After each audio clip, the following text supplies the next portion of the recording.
discutir, debatir lo que a ti, lo que a mí nos pueda interesar. Son muchas voces unidas en una, nadie te viene a callar. Hola a todos, bienvenidos, ya estamos subidos en el andén de Blue Radio, como ustedes saben, para que no atropellen la opinión. Gracias por escucharnos en las estaciones de Blue Radio en todo el país y en el mundo a través de bluradio.com y en Blue App. También les envío un saludo muy especial a quienes nos siguen en el Facebook Live de los domingos y en Noticias Caracol Ahora, el primer canal digital de noticias en Colombia.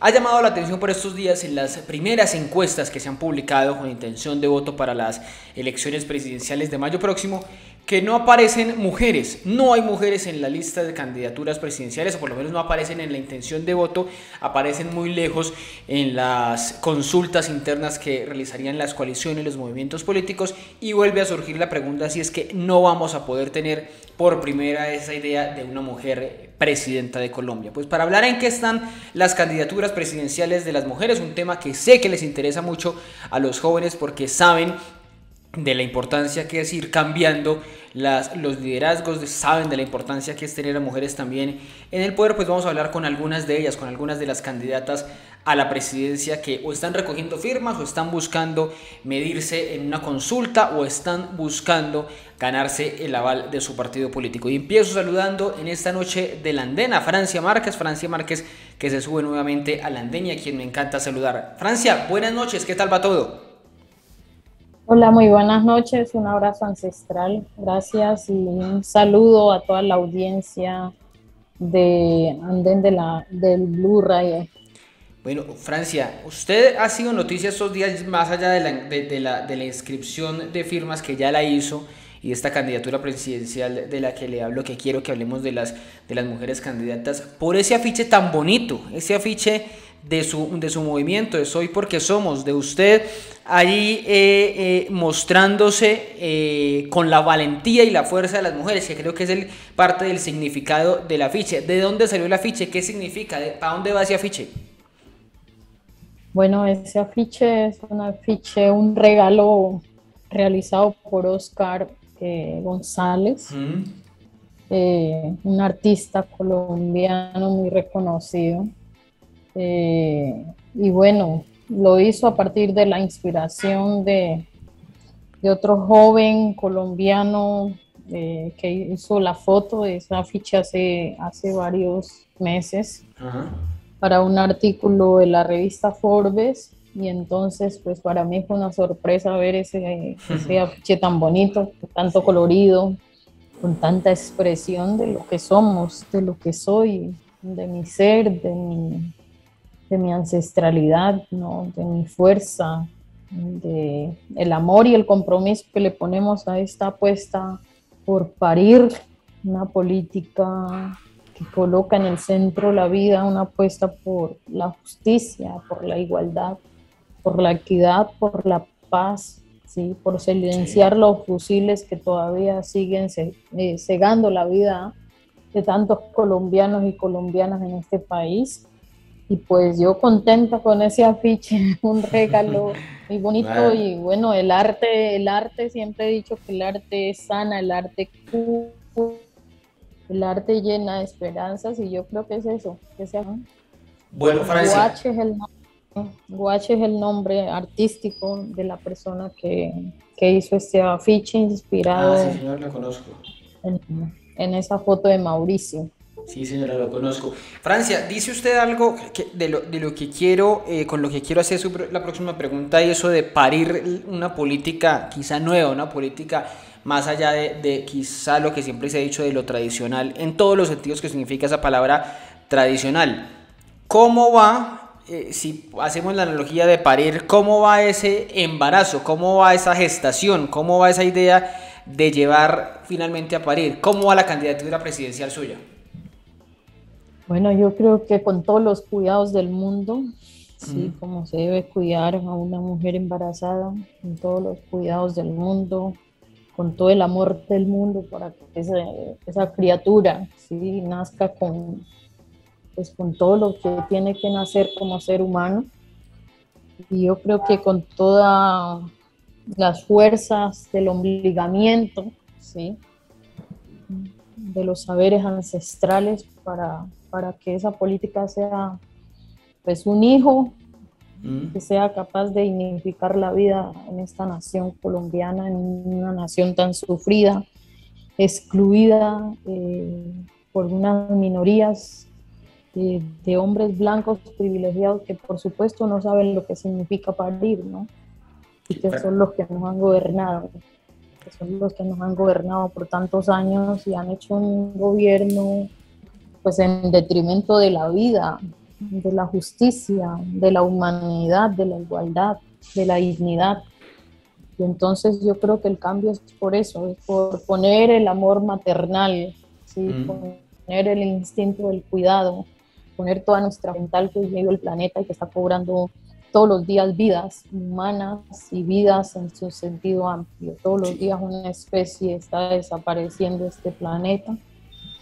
Y yo creo que eso debe ser la razón principal que hoy tenemos, el desafío principal que hoy tenemos. Por supuesto, hay muchos seres humanos realizando acciones y pues en este país los asesinan, ¿no? Sí. Colombia es uno de los países donde más líderes y lideresas ambientales en el mundo se asesinan. Pero necesitamos disposición política, necesitamos un gobierno de voluntad política dispuesto a hacer esos cambios que requiere este planeta, que requiere la humanidad. Francia, ¿por qué cree, para volver al inicio de la presentación, por qué cree que en estos momentos, por lo menos en las encuestas, las mujeres no aparecen, las mujeres candidatas no aparecen con fuerza, no aparece ninguna mujer con posibilidades de momento de ser protagonista en las elecciones presidenciales? Bueno, tanto las encuestas como muchos medios de comunicación usan la manipulación de la gente para posicionar un candidato o candidata, para posicionar una idea, y en este caso tanto la mayoría de los medios de comunicación como estas encuestadoras pues usan eso para seguir posicionando el patriarcalismo, para seguirle vendiendo a la gente que la salida y el cambio es por lo mismo, ¿no? Yo veo un poco de gente que ha estado en el gobierno, que ya han estado reproduciendo esa política patriarcal, racista, clasista, excluyente que hoy tiene a Colombia en las calles. Y les escucho hablando del cambio, pero un cambio que resulta vacío, que no va más allá de palabras, ¿no? Que a la hora del té, cuando se trata de gobernar, pues ese cambio no es real. Esa es la historia que hemos tenido aquí, una política del engaño, una política de la mentira, una política donde la palabra no se honra.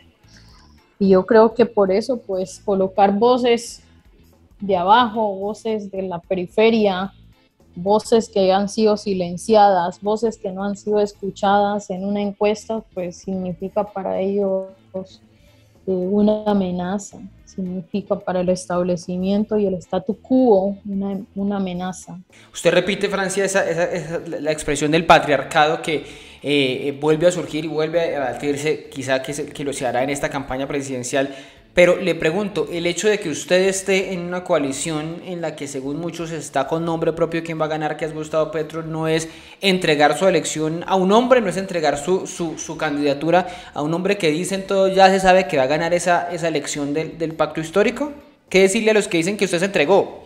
Claro que no, yo no me he entregado a nadie, ¿sí? Yo entré a una consulta para juntos primero, en esa diversidad, construir una apuesta de país, ¿no?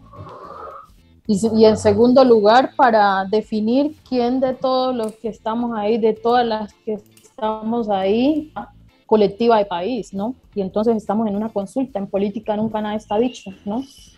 Uno no puede dar por sentado que ya esa es la palabra. Por supuesto, yo reconozco el liderazgo de Gustavo Petro y reconozco la fuerza y reconozco la experiencia que ya ha venido acumulando por los distintos procesos de elección popular a los que se ha postulado, pero entramos para estar juntos en esa apuesta colectiva de país, pero para que el pueblo defina cuál de todos, de todas las que estamos ahí, será la persona que lleve las riendas. Así que estamos en una consulta. Francia, ya que mencionó la consulta, ¿por qué alguien, y con esto termino, que se mezcla un poquito con lo que le quería preguntar sobre sus propuestas, sus ideas, su aporte de campaña, a esta campaña.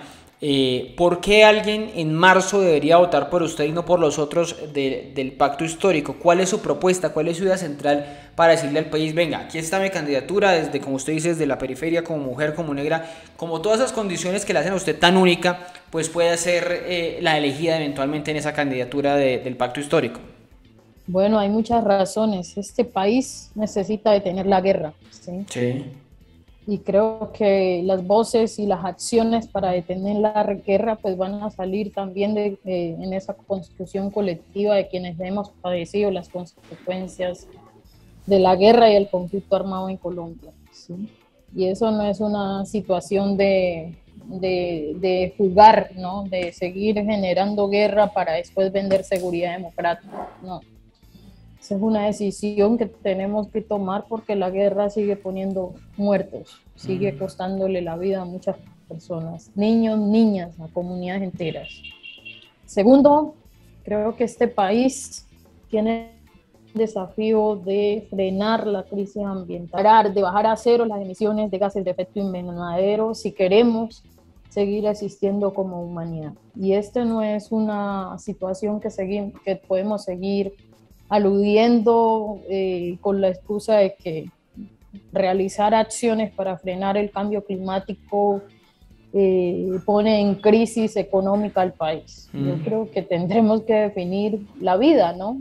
Si queremos seguir acumulando capital, aunque la mayoría vivan en situaciones miserables de empobrecimiento, o si queremos seguir conservando la vida. Es parte de las decisiones que tendremos que tomar como país. Tercero, creo que precisamente, y eso implica cambiar el modelo económico de desarrollo, ¿sí? Eso implica hacer un cambio frente al modelo económico de desarrollo. Y si hay un cambio frente al modelo económico de desarrollo, pues eso implica una justicia racial, ¿sí?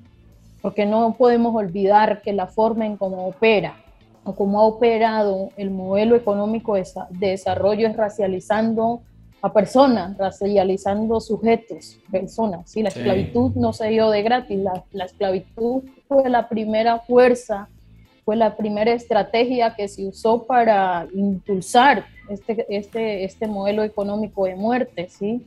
El patriarcalismo fue una herramienta que se usó para avanzar el modelo económico de muerte que hoy tenemos, ¿sí?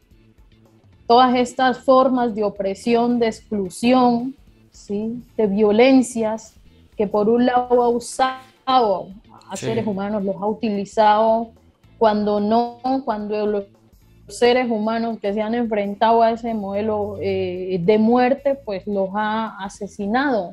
O simplemente cuando ya no les sirve los desecha, los deja morir, ¿sí? Y es lo que ha pasado. ¿Cuánta gente está muriendo porque no tiene sus condiciones básicas satisfechas? Agua potable, salud, educación, un techo digno, alimentación, ¿sí? Aquí hoy no tenemos un sistema alimentario autónomo que nos permita como comunidades, como pueblos, como colombianos y colombianas, garantizar que todos tengan alimentación. Aquí hay gente muriéndose de hambre en un país que tiene tanto para producir.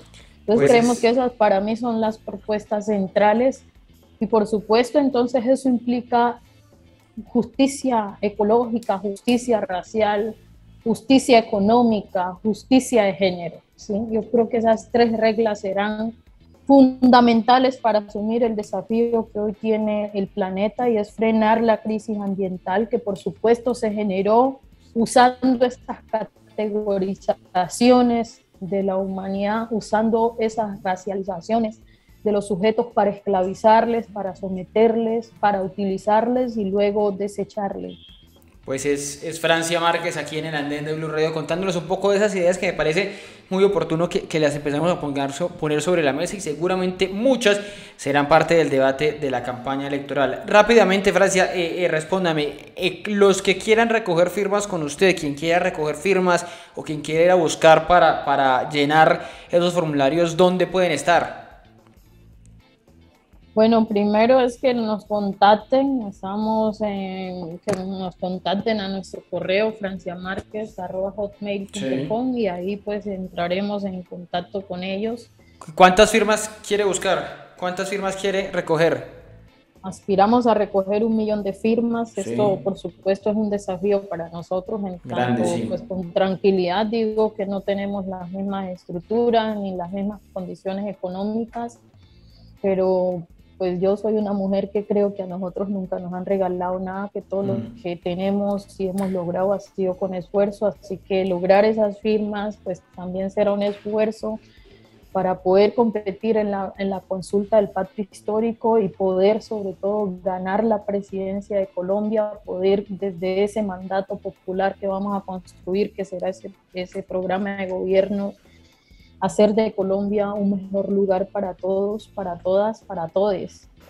Bueno, pues es Francia Márquez en el andén de Blue Radio hablando de esa candidatura presidencial, que es la pregunta que le hacemos a todos ustedes de por qué no hay más mujeres o por qué no tienen la suficiente fuerza de momento, según lo que dicen las encuestas. De ya ustedes escuchaban cuál era la lectura que hacía Francia Márquez sobre esas firmas encuestadoras. Francia, muchas gracias por esta subida aquí en el andén de Blue Radio y nos hablamos en una próxima. Gracias a usted, un abrazo ancestral.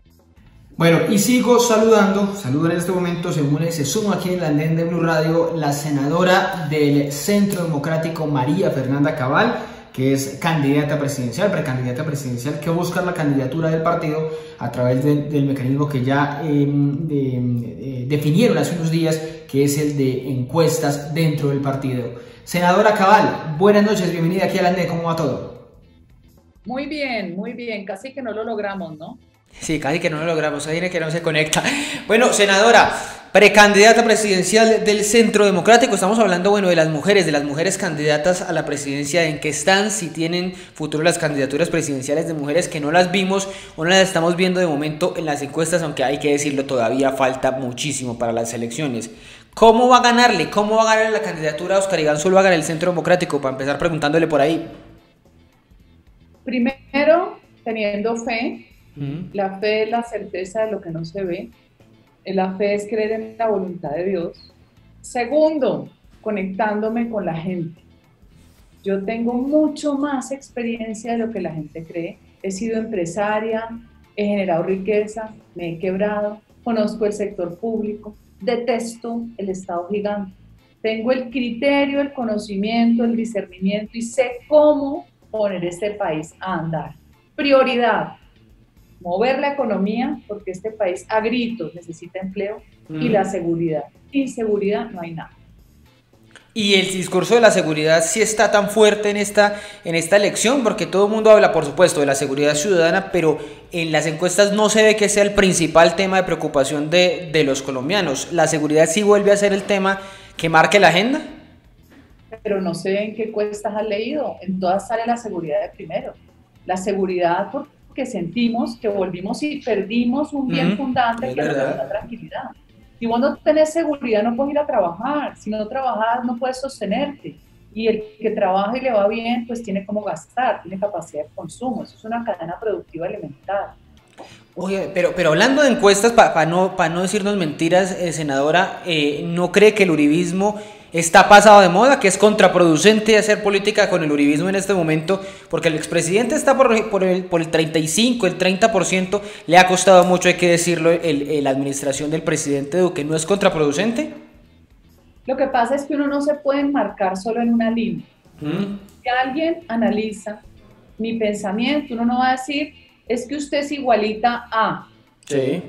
Y tampoco voy a esconder mi afinidad por quien para mí fue el mejor presidente de los últimos 100 años. El problema es que la juventud no conoce su propia historia, en su familia no se la cuentan, y aquí no saben que había 30.000 muertos año y 3.000 secuestrados y este país era invivible. Entonces, esa admiración no significa que yo comparta todo lo que él piensa como un gran estadista que es y que no tenga cómo aportar más. Yo hoy, se lo digo con franqueza, le aporto a lo que va a desatar. Cuando yo digo desatar es porque yo veo a Colombia como un país amarrado, ¿no? Estamos amarrados. Entonces, vos vas a abrir una empresa y te toca pedir permiso para ser libre.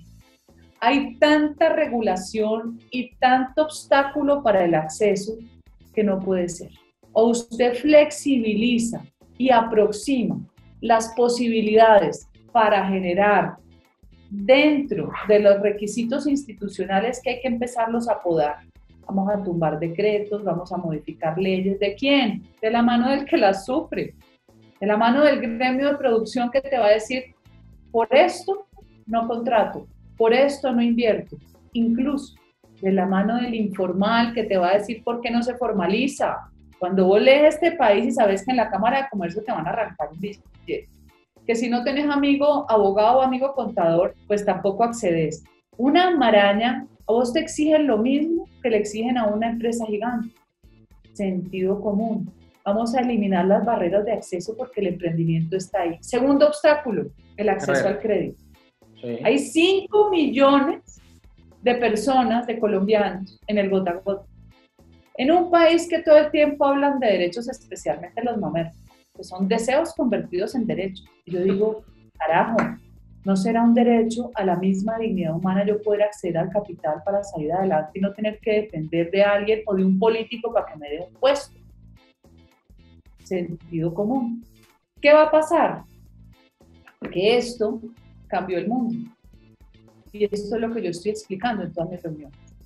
Esto, además de todo lo que genera para bien y para mal. Los celulares, sí.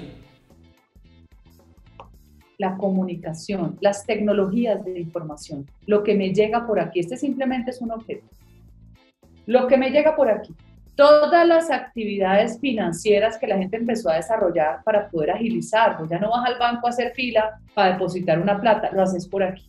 Pero esto, a través de las plataformas de información, va a democratizar el acceso al crédito. Eso significa que Colombia va a crecer a unos niveles insospechados. Tenemos todo para crecer, sin olvidarnos de que hay que coger la tijera y empezar a cortar y desatrapar al Estado, desatraparlo de todo lo que lo amarra, que termina amarrando al ciudadano. Si lo hacemos, sin olvidarnos de la seguridad, este país va a gozar de la prosperidad que tanto espera, porque hoy el empobrecimiento del COVID y el bloqueo es insoportable.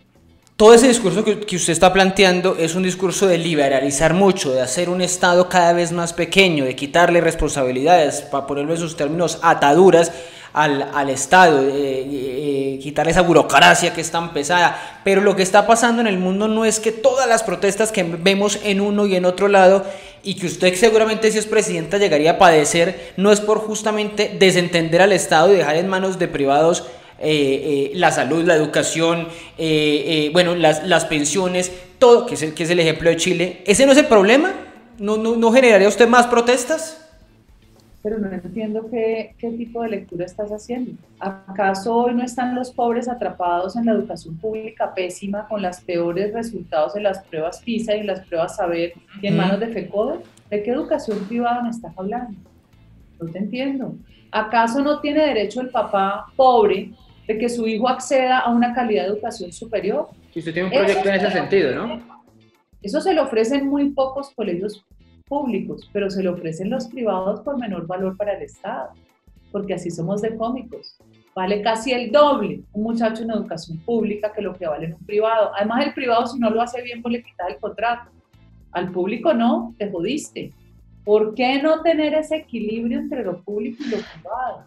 Sin desatender lo público, demos el voucher escolar para que ese papá que no tiene cómo pagar el colegio privado pueda acceder gratuitamente y no mandar a su hijo al colegio público, ya sea porque no tiene cobertura o porque es muy malo.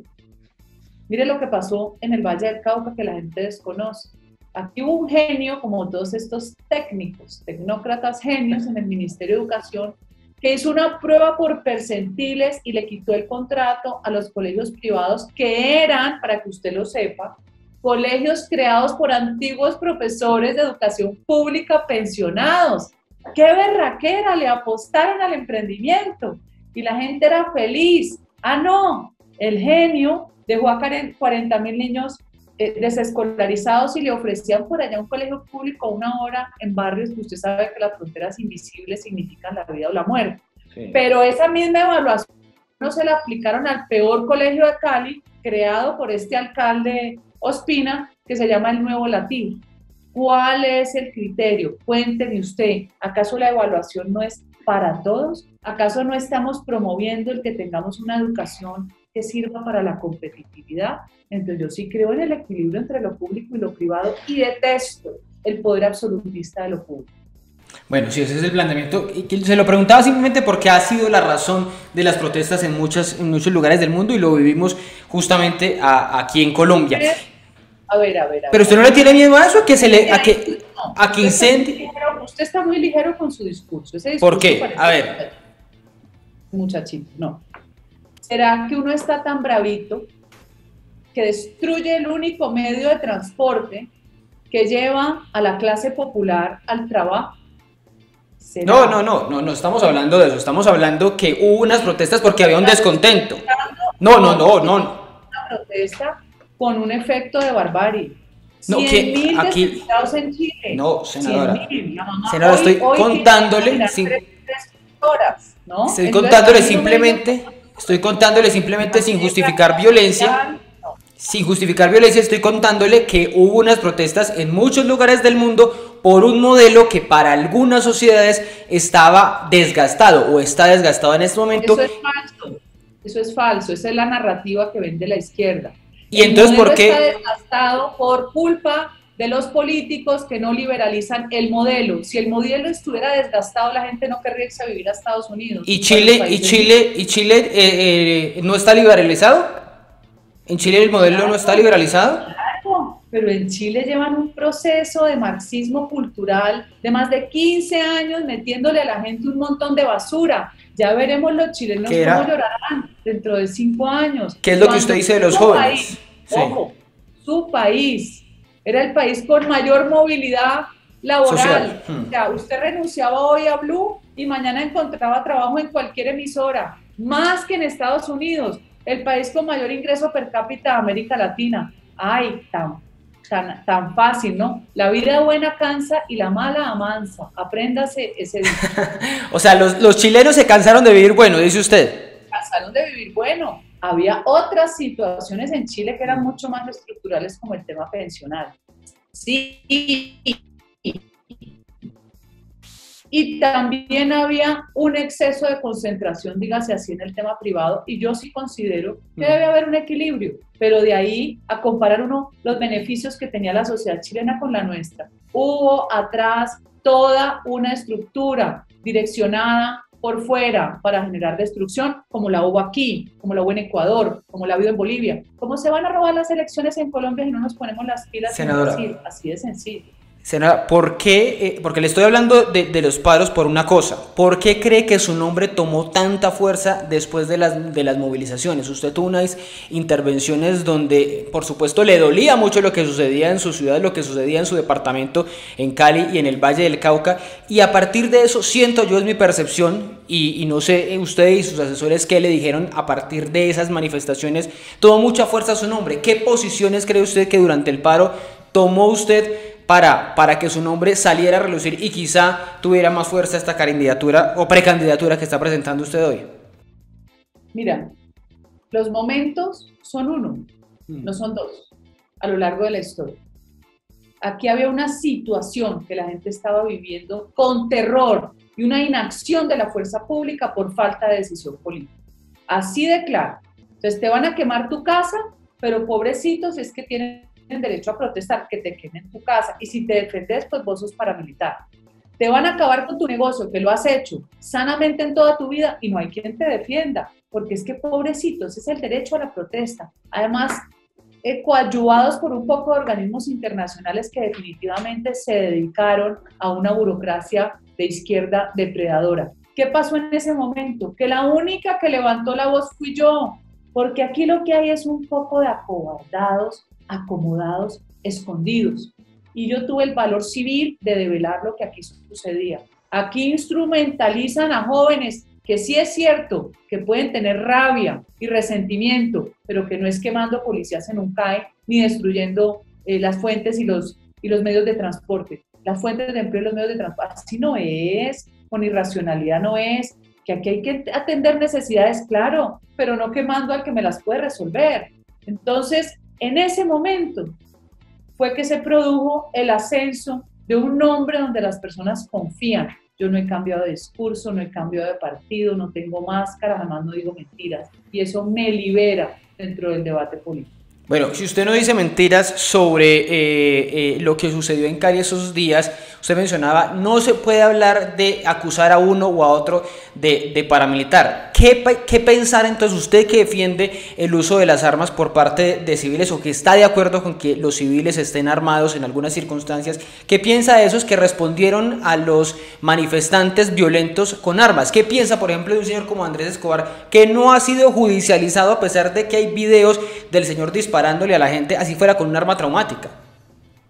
O sea, y si yo te muestro a vos el video tomado desde el aire, donde había 2.000 vándalos que ya habían ingresado al barrio. El barrio tiene una entrada completamente recta que se llama la avenida Cañas Gordas, porque yo vivía aquí hace muchos años. Y son más o menos 2 cuadras de comercio y de almacenes de buen nivel, que terminaron totalmente destruidos. Un edificio de 10 pisos destruido. La señora dueña del almacén veía cómo sacaban sus muebles para hacer barricadas. Además, iban armados. También le muestro los videos. Lo que pasa es que aquí le ha faltado a este gobierno y a la misma fuerza pública mostrar la otra cara de la moneda, porque yo sí he podido conocer videos. 2.000 listos para entrar. ¿Qué pasa? No, y se vio cuando la amiga indígena trató de entrar y todo. Eso se vio. Pero no proyectaron el video de la cantidad de gente, era una cosa perfecto, era horrible, pero entonces ¿qué hacer? ¿Este señor estaba en todo su derecho a disparar? Déjeme terminar que usted es atronado. Va a toda velocidad. Hágale a ver. Está el CAI. Entran a quemar el CAI. Sí. Qué manifestación pacífica tan maravillosa. De pronto estaban en éxtasis, en meditación. No les prende la gasolina, pero los cogen y los sueltan. Y en el puente sobre el río es donde salen varios propietarios con la policía a defender el barrio. No tengo derecho yo a defender, porque si seguían hacia el Rompoint, venía el comercio, que es un comercio mucho más costoso que el que quemaron, y atrás las casas, las viviendas. Si yo me voy a meter a tu barrio y ya he quemado y destruido todo, usted no tiene derecho a defenderse. A ver, ¿dónde terminó la naturaleza de las cosas? Entonces usted habla de Andrés Escobar. ¿Y cuál es el pecado de Andrés Escobar? Salir con un arma traumática a defender que no le quemaran su casa. ¡Qué buen debate! A matar a una persona o a herir a una persona, ¿no? Él está defendiendo y disparando. Pero en esa defensa podía matar a alguien. ¿Y quién agredió a quién? Pues para eso, pero doctora Cabal, para eso no están las autoridades, para eso no está el Estado, que el Estado de alguna manera tiene que ser el que determine las cosas, determine quién puede delinquir, quién puede qué, perdón, y por qué estaban los policías desarmados. ¿Por qué no le preguntamos? ¿Por qué la policía? Pero la policía estaba al lado del señor. Ahí había una cercanía con Andrés Escobar en ese momento. Desarmados estaba la policía, desarmada. Imagínense, entonces si la autoridad no podía, ¿cómo iban a cederle a un civil la autoridad que no tenía ni siquiera la policía? ¿Quién dijo que cederle la autoridad? A mí nadie me quita mi derecho a la legítima defensa. No había suficiente fuerza pública para enfrentar a 2.000 bandoleros. Ojalá usted se parara en ese CAI y lo quisiera ver, a ver usted qué hace. Si se defiende, sí, es cierto. Es tan bonito decir, ay, no, iba a herir a alguien. ¿Iba a herir a alguien? Sí. Sí, efectivamente. Y a manifestantes. Un policía que le tocó ir al hospital departamental. Pero, entonces, doctora Cabal, la proporcionalidad, a ver, ¿en este país hay derecho a la propiedad privada, sí o no? Sí lo hay, por supuesto que lo hay. ¿Hay autoridad legítima del Estado, sí o no? Por supuesto que lo hay, usted la cuestiona. Y usted cuestiona la autoridad legítima del Estado dejando que otro señor la subvierta, la suplante. Mira, yo no voy a discutir cosas. Bueno, pero... ¿sí? a ver, un momentito.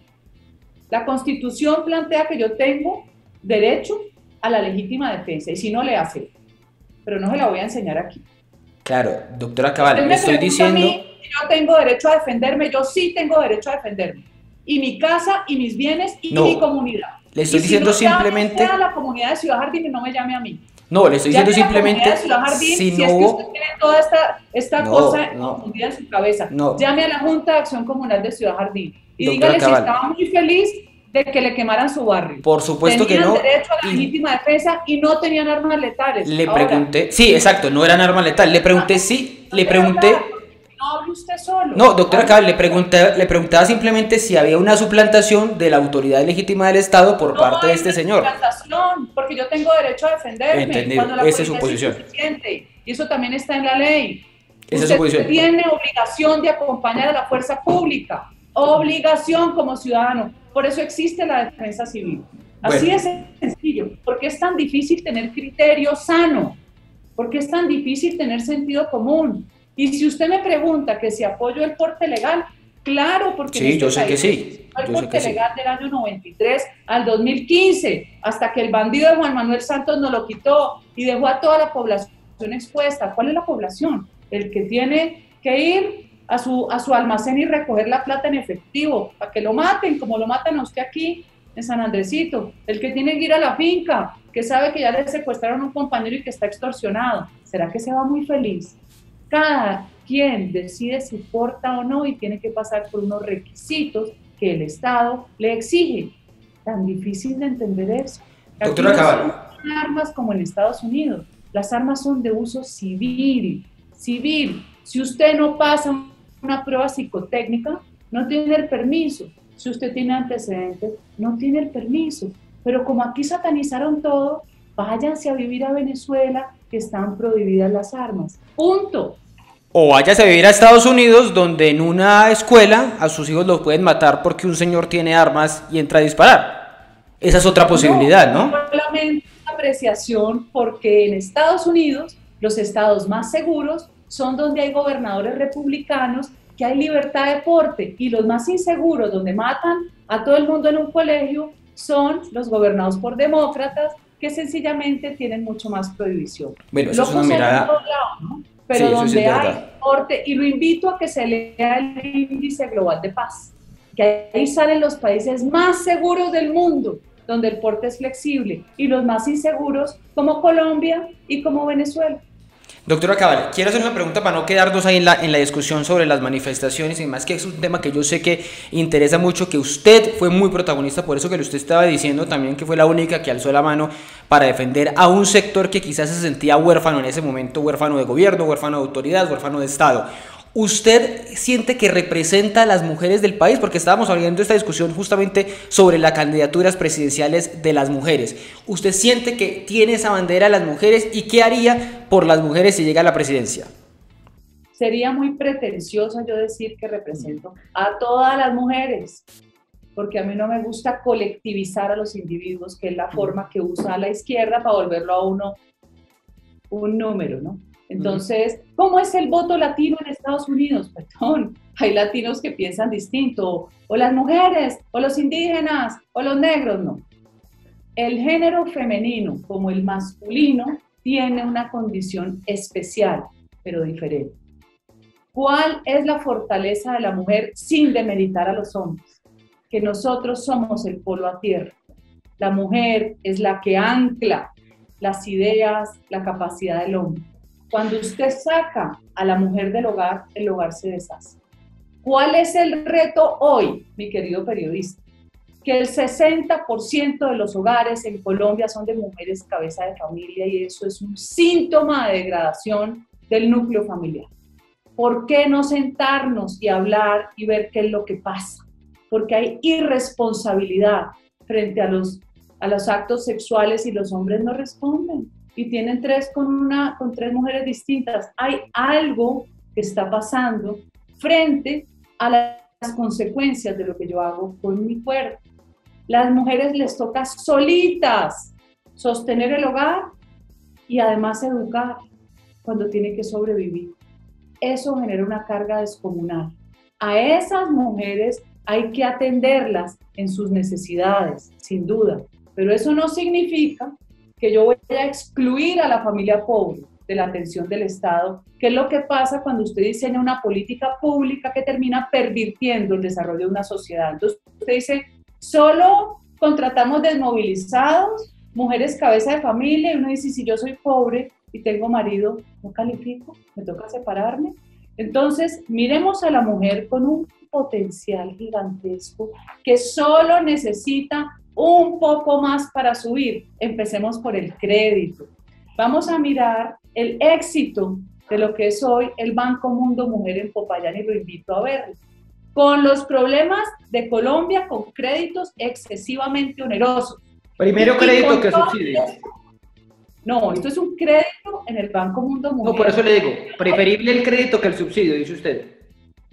1000 veces, porque con el crédito vos soñás, con el crédito vos tenés capacidad de generación de tu propia riqueza. Si vos mañana decís, yo quiero hacer un portal, pero me falta el computador, no sé, que tenga estas características y no tengo el dinero, si vos accedes, vos podés crear tu sueño, materializarlo. El subsidio lo que hace es que te atiende la coyuntura, y si se vuelve permanente, daña la forma del individuo de poder tener la dignidad de recibir un dinero por su trabajo. Entonces son dos condiciones. Si usted trabaja y recibe una paga, usted siente alegría porque es producto de su esfuerzo. Si usted recibe un subsidio, no es igual. Es más, nadie ha salido de pobre con un subsidio. ¿Y sabe a quién le sirve el subsidio? Al politiquero, que termina robándoselo o termina amasando a la gente para después obligarlas a actuar de forma A o B a cambio del subsidio. Oiga, senadora, usted me ha pegado ya, a pesar de los regaños que me ha pegado, yo sé que usted tiene buen sentido del humor. Usted tiene un sentido del humor que... Bueno, venga, a pesar de los regaños, y yo sé que tiene buen sentido del humor, y se lo voy a preguntar por esto. No sé si ha visto el meme que han publicado hace unos días en redes sociales, que ponen dos manitas a chocar, y en una es Petro y en otra María Fernanda Cabal, y en la mitad ponen carne cara. O sea, ¿que habrá carne cara si María Fernanda Cabal es presidenta o si Gustavo Petro es presidente? Y dicen que habrá carne cara con Petro porque Petro es socialista y nos va a poner como Venezuela, y habrá carne cara con usted porque usted es la esposa de José Félix Laforí, el presidente de Fedegan. Ese es el meme. ¿Qué opina? ¿Lo ha visto? La gente es muy imaginativa y muy bacana. Bueno. ¿Lo ha visto o no lo había visto? No, no lo he visto, pero me lo tenés que mandar. Bueno, se va a mandar y si lo publicamos acá. Yo te regaño porque vos no dejas hablar y yo soy la invitada. Entonces... Bueno, esto es una conversación, pero ¿qué opina? ¿Habrá carne cara? Carne cara. Habrá carne cara con Petro porque no habrá carne. Punto. Carne cara puede haber con la Cabal, salvo que logremos generar también importaciones de carne muy económica mientras exportemos a estos nuevos mercados a muy buen precio, al que nunca había vivido un ganadero desde hace 20 años, beneficiando hasta el más chiquitico, hasta el que tiene 10 reses, que sabe hoy que le pagan por kilo el triple de lo que le pagaban hace 3 años. Y si logramos que estos gringos, ¿no?, que dicen que son nuestros aliados, nos abran su mercado de carne y leche para que nosotros exportemos y nos quiten barreras sanitarias o barreras arancelarias, que no sean hipócritas, que si nos quieren tanto, nos dejen disfrutar de su inmenso mercado, que somos chiquiticos, la productividad va a ser gigante. Entonces no va a haber carne cara porque podremos traer carne de otros países más baratas, pero nosotros exportar para que lleguemos a 500 millones de dólares de exportación el año entrante. ¿Se imagina esa maravilla? No, pues sería una maravilla. Y si ese crecimiento, que si se aplica la ley del goteo, pues realmente puede haberse beneficiado a todos del crecimiento. Es que ese es el reclamo que muchos hacen en Colombia, que el crecimiento de la economía del país, que lo vimos durante la época, por ejemplo, del expresidente Uribe, pues no se diseminó, no se repartió realmente en toda la sociedad. Estaba hablando usted, para irnos despidiendo, de Estados Unidos. Y yo sé, o sea, ni se lo voy a preguntar, yo sé que a usted le gusta que le digan que es la Trump colombiana o que le digan que es la Bolsonaro colombiano, en fin, eso ya es caso aparte, porque sé que siente una admiración especial por estos dos presidentes, pero ¿no cree que esto es contraproducente, ser una Bolsonaro o una Trump colombiana en estos momentos del país, y como están terminando ellos, como terminó el presidente Trump con un asalto al Congreso, como está terminando el presidente Bolsonaro, o como está camino hacia su posible reelección? ¿Cómo está terminando? ¿Usted sí es más susceptible a las fake news? ¿Por qué no hubo una protesta de Bolsonaro estos días y un intento también de tomarse el Congreso de sus seguidores? ¿Protesta de Bolsonaro? Convocada por el presidente Bolsonaro. Lo que hubo fue una gran convocatoria. Para desconocer la justicia. No señor, para conmemorar la independencia de Brasil, no. Y protestar contra detenciones arbitrarias. O sea, ¿usted cree que Folia de Sao Paulo no dice la verdad? ¿El periódico más importante de Brasil? ¿Qué dijo? Perdón, ¿usted le cree a todos los medios? ¿Usted le cree a CNN? Yo no. Ok, cada uno tiene su... ¿Usted no le cree a CNN?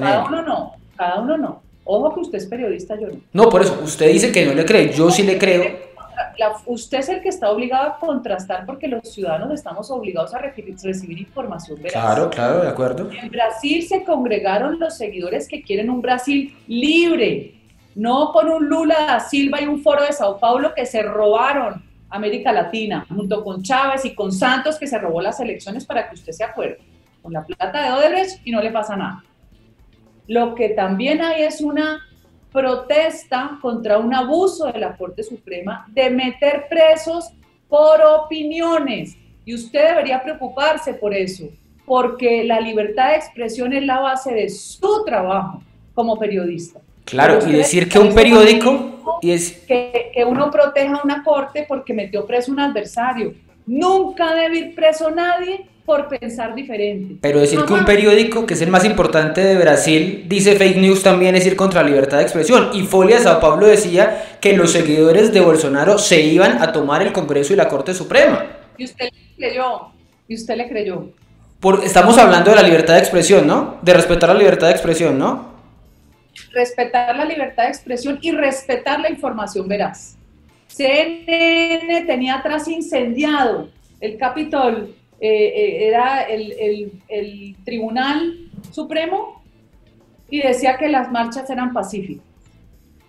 No, usted dígame que los medios más grandes son los más peligrosos, porque son los que manipulan la percepción ciudadana. Es decir, ¿Por qué necesita Bolsonaro tomarse el Capitolio y la Corte si ya tiene el favor popular? Pero no hablemos de eso, y además no hablemos de lo que va a pasar en Estados Unidos, porque de acuerdo, son cosas maravillosas. Espérese un momentico.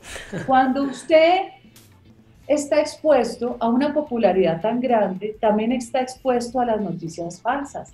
Todos los hemos estado, y a Trump lo que le hicieron fue exponer una cantidad de gente, y usted tiene seguidores de todos los niveles. Usted tiene seguidores fundamentalistas como tiene seguidores tranquilos. ¿Usted cree que Trump dio la orden de entrar? En ningún momento, pero estamos expuestos. ¿O usted no sabía que hubo 7.000 cuentas fake aquí en Colombia cuando los bloqueos? 7.000, ¿no? Desde Rusia y desde Bangladesh. Estamos muy expuestos todos. Ahora, yo no es que diga que es que me gusta que me digan que me parezco. No. ¿No? A mí lo que me gusta es que ambos generaron los niveles de prosperidad económica que no se veían en décadas. Usted sabe la berraquera que es uno bajar el desempleo a 3.5 en Estados Unidos. Eso irriga a todas las minorías, hasta los más vulnerables. Usted sabe lo que es bajar impuestos y ampliar la base para que más gente tribute, pero impuestos razonables. Esto es una berraquera. ¿Usted sabe qué hizo Bolsonaro para que lo empiece a admirar a pesar de su adversidad? Llamó a David Vélez, hoy el segundo hombre más rico de Colombia, a que abriera el Nubank. Eso se llama democratización del acceso al crédito, por aquí, sin tener que ir a hacer fila. El Nubank te presta a cualquiera, estudia tu crédito en 10-15 minutos, Bolsonaro bajó los márgenes de interés de intermediación bancaria del 26 al 6 con la banca pública. Eso como se llama muy claro, ¿no es cierto? Muy fascista. Bueno, venga, me voy despidiendo, respóndame sí o no con cada uno de estos nombres. ¿Haría alianza política con Enrique Peñalosa, sí o no? Claro, pero tenés que preguntarle a él porque él es muy creído. ¿Con Federico Gutiérrez? Claro que sí. ¿Es creído o no es creído? No sé si es sencillo. No, ese no es creído, pero a veces es como que lo tratan de condicionar y no me parece bien. ¿Con John Milton Rodríguez? Por supuesto. ¿Con Sergio Fajardo? No, Sergio es Santos. ¿Eso es Santos? ¿Eso es Santos completamente? Sergio es Santos. Y Alejandro Gaviria también es Santos. Por favor, Santos juega con cara y con Sergio. Santos está atrás como una ave de rapiña esperando para coger el botín otra vez de Colombia. Bueno, y con Rodolfo Hernández, para irme despidiendo, ¿le gustaría una alianza a ustedes que son como los que dicen las cosas como son, no? Bueno, lo conozco, me parece controversial, ya veremos en su momento, ¿no? No es de descartar. ¿Su alter ego no es? ¿Que dice también las cosas como son? ¿Quién? Rodolfo Hernández es su... No, él es más atrevido que yo, por favor. No, pero bueno, no sé cuál es más atrevido que otro. Por favor, yo no le he dado ninguna trompada. Bueno, sí, eso es cierto. Usted solo mandó a estudiar a unos vagos y ya. A los vagos por groseros, ¿no? Oiga, senadora, pues mucha suerte en lo que viene, seguramente va a ser interesante lo que pase dentro del Centro Democrático y si salen todas las cosas bien para usted, para su candidatura, pues ya nos volveremos a hablar cuando tenga el aval completo del partido que hoy es de gobierno, senadora. Muchas gracias. Que así sea. Amén. Gracias. Pues es la senadora María Fernanda Cabal, precandidata presidencial del Centro Democrático, que como ustedes escuchaban se medirá con los colegas de su partido, con los otros precandidatos de su partido, para decir quién será el candidato presidencial, por lo menos de ese sector de la derecha. Ya escuchamos ahí a la candidata mujer de la derecha colombiana, también escuchábamos a Francia Márquez representando a la izquierda desde la coalición del Pacto Histórico, y habíamos invitado aquí a Berenice Bedoya, que es la mujer que de momento está en la coalición de la esperanza, que es precandidata presidencial, la presidenta de la Alianza Social Independiente, pero pues lamentablemente no tuvimos éxito para poder hablar con ella. La invitación queda abierta para otra ocasión y a ustedes también la invitación les queda para la próxima semana a escucharnos en un nuevo episodio del Andén con otro personaje y otro debate para que no atropellen la opinión. Súbete al andén, que no atropellen tu opinión. Súbete al andén, que no atropellen tu opinión. Aquí tú podrás compartir, debatir lo que a ti, lo que a mí nos pueda interesar. Son muchas voces unidas en una, nadie te viene a callar.